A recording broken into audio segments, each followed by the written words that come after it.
Let us start today's lecture studying about epidemiology. When you study about public health or anything related to healthcare, epidemiology is the basic science of public health. Epidemiology is the diagnostic discipline of public health. It's major part of public health assessment function.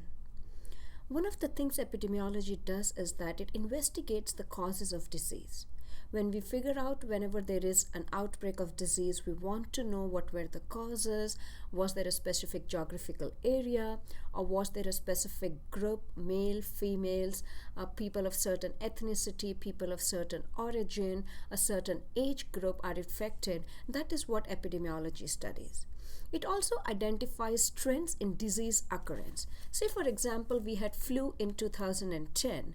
Epidemiology will study which state had the highest rates, what group of populations had the maximum number of cases, what area did get affected, what are the factors. We will also investigate using epidemiology. Is the trend increasing or decreasing with time, with medications, with certain treatments or public health policies?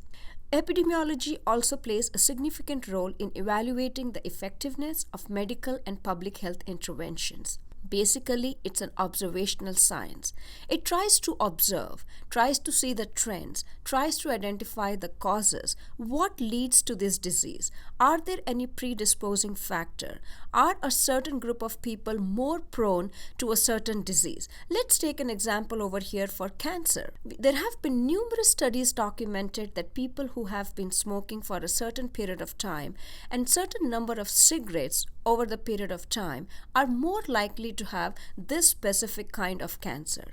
Another example could be obesity in women. There have been studies going on and numerous studies that have documented that a certain age group or people or women from certain ethnicity are more prone to obesity. This is where epidemiology plays a huge role. Epidemiology is a study of how the disease is distributed in the population. If we want to see that there are 1,000 people in Macon area, if we want to see of those 1,000 people, how many of them got flu?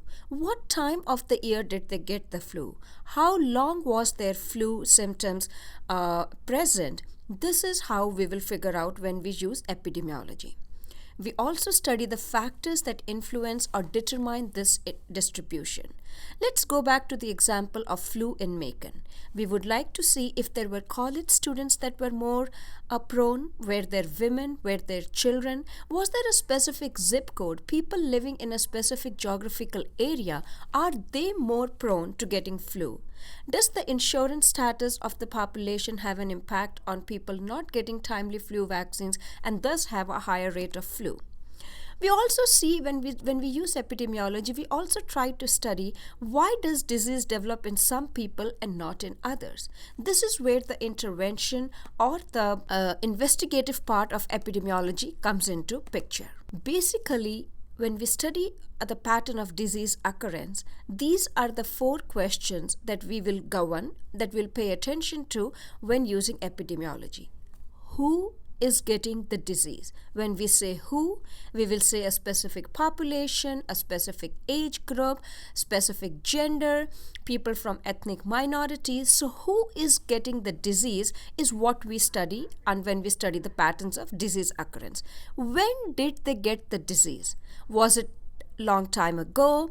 Were there predisposing factors that resulted in these disease? Is there a specific time of the year when they get the disease? Things like that. Where is the disease occurring? We know who got the disease, we know when they got the disease. Now we want to see where is the disease occurring. When we read health statistics or go to CDC's webpage or read some health reports online, we always read that southern part of Georgia, for example, is more prone to this disease or this condition. This is what epidemiology helps us understand if there is a specific region, a specific location where this disease is occurring. Another example when we use this who, when and where in other contexts is there more difference between rural and urban? Is there more difference between people living close to the water area or close to the coastal areas? I hope you are clear by now what I mean by who is getting the disease, when did they get the disease, and where is the disease occurring. Once the epidemiologists have collected this information, now they can come to some conclusions or some pattern or some trend about why this disease is occurring. There are some underlying assumptions under which epidemiology functions. The premise underlying epidemiology is that disease, illness, and ill health are not randomly distributed in a population. What does that mean is that there is a certain pattern. Probably a certain age group is more prone to getting this disease. People living in a specific geographical area might be more prone to getting this illness. We cannot say that a specific illness or ill health is randomly distributed. Let's go back to the example of osteoporosis. When we say that osteoporosis is a disease or an ill health condition, we know that it is more common in women. It is more common in women aged 35 or 40 plus. So this is where we know that there is some pattern in which the disease is distributed. It's not random that any women, any age group is more prone to having osteoporosis. What is further important is that each of us have certain characteristics that predispose us to or protect us against a variety of different diseases. And this predisposing factors is what the epidemiologists study to understand the root cause, to understand the patterns, and understand the trend a specific disease will have. Let's look at some of the objectives of epidemiology. The main and the number one objective of epidemiology is to identify the etiology or the cause of disease and the risk factors. That is, the factors that increase a person's risk for disease. Let me go back to the example of smoking and lung cancer. It is very clear in this example that risk factor over here is smoking. So what would you as a public health professional or an epidemiologist conclude? People who have been smoking certain number of cigarettes over a certain period of time are more likely or are at a higher risk of getting lung cancer. Under this objective, the focus is to know how the disease is transmitted from one person to another or from a non-human reservoir to a human population. The ultimate aim is to intervene to reduce morbidity and mortality from the disease. Once we know what the reservoir path is, once we know how it is transmitted, we can work towards reducing morbidity and mortality. Let me point you guys to the example of H1N1 flu that was a big scare a couple of years back. The scientists and the epidemiologists and healthcare professionals were able to identify that it was a virus that was distributed from human to human contact. If you guys remember some of the headlines from a couple of years back, people were wearing masks, people were scared of traveling in airplanes, people were scared of traveling internationally because we knew that it was a virus that was very easily transmitted from human to human. Once we know what the pattern is, what's the duration in which you can catch that virus, scientists and health workers and public health professionals can work towards it. We also need to develop a rational basis for prevention programs. This is why we need to identify the etiology or the cause of disease. Say, for example, when there was an H1N1 scare and the scientists and epidemiologists and public health professionals were able to identify what the pattern or what the root cause is, this helps the organizations like CDC and other local health departments to plan a program, to put something into practice. Let's go back again to the example of flu. We know that there is a certain time of the year when flu is more prominent. That's the time when CDC, local health departments do issue warnings and do educate people about going and getting their flu vaccines.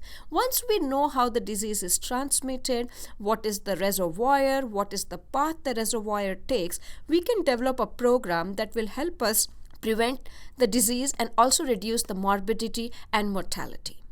The second objective of epidemiology is to determine the extent of disease found in the community. On the first objective, we saw that we want to see what is the root cause, what are the risk factors, what path does the reservoir take. Now we also want to know what is the burden of disease in the community. When I say burden of disease, I mean how many people are susceptible to this disease. How many people will be harmed or be affected if the disease spread. This information is very, very critical because we have to plan health services and facilities. It is also important for training future healthcare providers. Let us once again go back to the example of flu. Once there has been an established trend, once we know that, say for example in Macon, there are 100,000 people that might need flu vaccine. Now, why is this important that we understand the burden of disease? Next year, when we are planning the program to vaccinate everyone against flu, we know how many vaccines have to be available. We also need to know what percentage of women might be pregnant, what percentage of the population might be children and the elderly people who have a privilege to get the vaccines much before the other group of the population.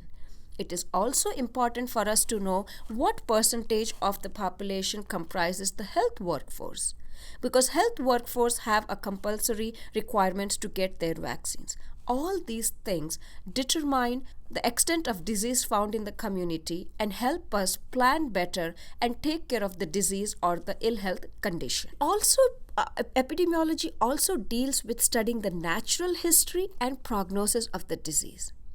Just because certain diseases are more severe than others. We know a lot about flu now, but still we don't know much about AIDS. There are so many other illnesses out there or conditions for which the research is still going on and we haven't established a definite pattern. This is where the role of epidemiology comes in, where we try to study the natural history and prognosis of the disease or the health condition. Some of these diseases may be rapidly lethal, but others may have longer durations of survival. Let's once again revisit the example of HIV and AIDS. A person affected with HIV might not have full-blown AIDS the day he or she is affected. But if we have programs in place where we can screen these people and we can identify them being HIV positive, we can control the spread of AIDS and we can warn these people since they are infected to be very careful about their contacts with other people. By studying the natural history and prognosis of the disease, it is also helpful in defining the baseline natural history. Thus, we are able to develop new modes of intervention. I will revisit the example of flu here. We know that flu has a different strand every year, and the scientists and researchers in different laboratories across the world work on a different vaccine every year. I hope you guys know that a flu vaccine is not the same vaccine every year.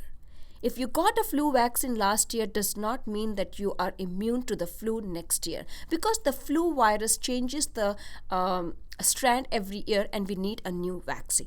It also has the objective to evaluate both existing and new preventive and therapeutic measures and modes of healthcare. Let us visit the example of prostate cancer among men. Does screening men for prostate cancer using the prostate-specific antigen test improve survival in patients found to have prostate cancer? No. Because there is a new strand available, there are new treatments available, and we need to make sure that the new treatments are available and they are easily accessible and replicable to the people identified with this problem.